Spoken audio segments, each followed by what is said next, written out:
What's up, Tech Gang? Stefan here from TechRight, and I'm going to be showing you some tips and tricks on the Galaxy A21. Stay tuned.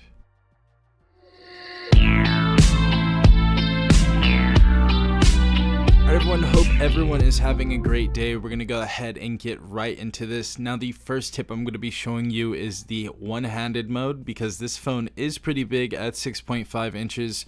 So we're going to go ahead and show you how to utilize this with one hand. Go ahead and go down to the drop shade, click on the settings. Next you're going to type in one-handed mode, go ahead and click on that. Then go ahead and click on use one-handed mode. Now it gives you this little message that says temporarily scale down the display size for easier control of your phone with just one hand. So go ahead and turn that on, and you have two options. You can swipe down in the center of the bottom of the edge of the screen, and that's the gesture, or you can go ahead and double tap the home button. I like that because it's more simple, easier to remember. So let's go ahead and try that out. And as you guys can see, we can use this with one hand now. This is especially good for people with smaller hands. And to go back, all you're gonna have to do is click on the outside of the border. Next tip I'm going to be showing you is how to use read receipts. So we're going to go ahead and go into messaging right here. We're going to go ahead and click on these three dots right there. Click on settings. Then you're going to go ahead and click on chat settings. There's going to be an option right here that is probably going to be off by default. It's going to be called send read receipt.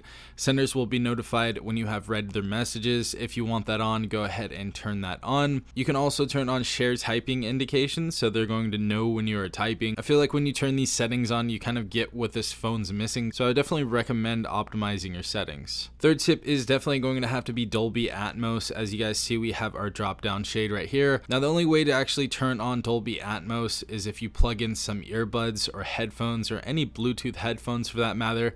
You're going to go ahead and turn that on and get a much more immersive and surround sound experience. So if you guys want to go and check that out, just make sure you have earbuds or Bluetooth headphones before you use that, because it won't work otherwise. Now the next tip, I feel like everybody should use this just to get less strain on the eyes, especially at nighttime, and that is going to be the blue light filter. These are rays that are being emitted to your eyes every single day that aren't very healthy, and they tend to strain the eyes over time and make them weaker.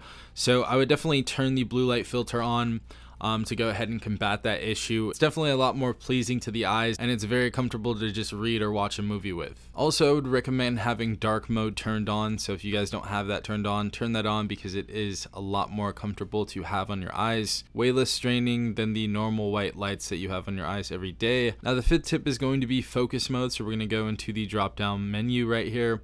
Go ahead and scroll to the side, click on focus mode. Now a lot of people may not know about this, but you can go ahead and set what applications you want to use for the particular time you're in.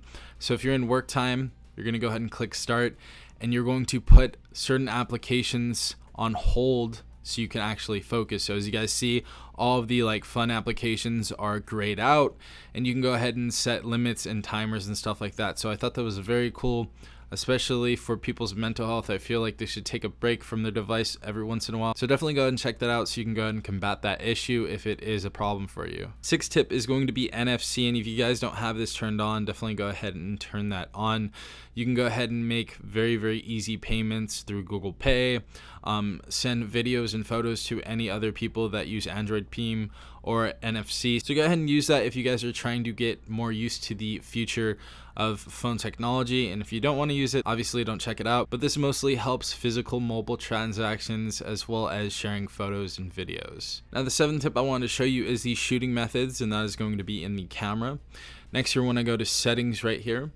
You're going to go ahead and scroll down and click on shooting methods right here. Now I highly recommend that everybody utilizes these settings and kind of puts them to the preference that they want.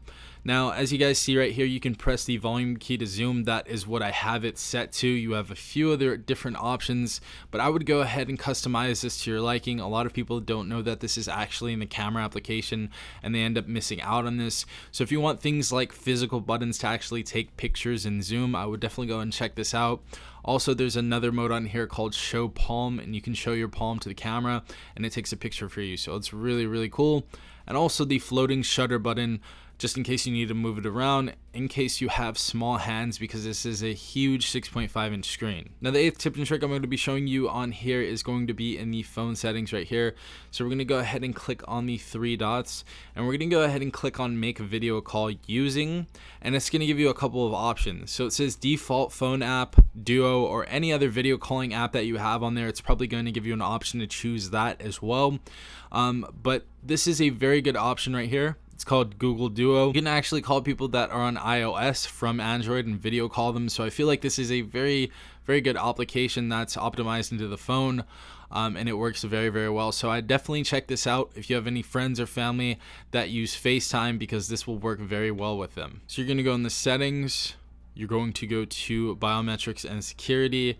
And right here we have an option to register your face. So you can go ahead and click on that. Put in your password. So right here it says a convenient way to unlock your phone and verify yourself in apps. Now do know that this is kind of faulty, so if you have a twin or somebody that has a picture of you, they can easily get in your device. So definitely know the risks before putting this on your device. But we went ahead and set this up right now, so let's go ahead and turn this on. Look at the screen, and as you guys see, it unlocks as easy as that. Let's go and try that again. 3, 2, 1, go. As easy as that. Very, very, very accurate. So go ahead and check that out if you want to use facial recognition. Now the last tip I'm going to be showing you in this video is quick responses and messages. So we're going to go ahead and check out the message application.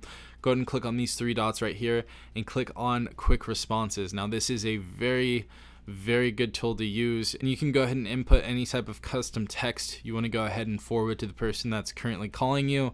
So let's put I'm busy right here. Click add, and you can go ahead and put that at the top of your list or wherever you want, or you can take it off, which is pretty cool as well, or take any of the default ones off as well. So I thought this was a very, very cool tool you guys can utilize. Yeah guys, if you did enjoy this video or it did help you out at all, definitely go ahead and leave a like down below, as well as subscribing if you're not a part of the tech gang already.